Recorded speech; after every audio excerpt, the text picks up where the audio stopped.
How to add link to LinkedIn profile. First of all, go ahead and open up the LinkedIn application on your phone. As you can see, you are now in the LinkedIn homepage. Here, you can view posts from all your connections and pages that you follow on LinkedIn. On this page, go to the top left corner and tap on your profile.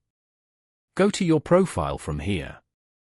Here, tap on the three dots beside the Add Section button as shown. Tap on Contact Info. You can view your profile link and email over here. Now, tap on the edit icon beside Contact.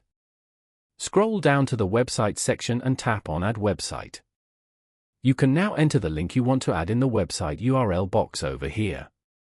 Then, choose the website type below. For example, company. Once you're done, tap on Save at the bottom. Repeat this to add more websites to your account if you want.